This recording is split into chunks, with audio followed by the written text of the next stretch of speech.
কংগ্রেসের বিরুদ্ধে বিজেপি সদর শহর জেলার উদ্যোগে আগরতলা শহরে বিক্ষোভ মিছিল সংঘটিত হয়। বিক্ষোভ কর্মসূচি থেকে অভিযোগ করা হয়, কংগ্রেসের যুবকর্মী শাহজাহান ইসলাম মুখ্যমন্ত্রী ডক্টর মানিক সাহার বিরুদ্ধে কুমন্তব্য করেছেন।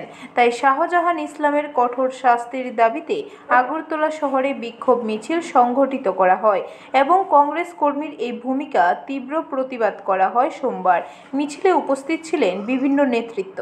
আমাদের রাজ্যের জনপ্রিয় মুখ্যমন্ত্রী প্রফেসর ডক্টর মানিক সাহাকে নিয়ে একজন স্বঘোষিত কংগ্রেস নেতা, আমি যাকে চুনুপুটি নেতা বলবো, যে সোশ্যাল মিডিয়ার মাধ্যমে মুখ্যমন্ত্রীকে নিয়ে উৎসাহ, অপপ্রচার এবং কুরুচিকর মন্তব্য করেছে, সেটার বিরুদ্ধে আমরা আজকে আগরতলার রাজপথে আমরা ধিক্কার জানাবো এবং আপনাদের মাধ্যমে, আপনাদের লেন্সের মাধ্যমে এরকম চুনুপুটি নেতাকে আমরা বলতে চাই, যুব মোর্চা এইটার বিরুদ্ধে প্রতিরোধ করবে এবং আগামী দিন যেন আমাদের কোনো নেতৃত্বকে নিয়ে, আমাদের কোনো মন্ত্রী বিধায়ক থেকে শুরু করে এরকম যদি কুরুচিকর মন্তব্য করা হয়, আমরা সেইটা শক্ত হাতে দমন করব।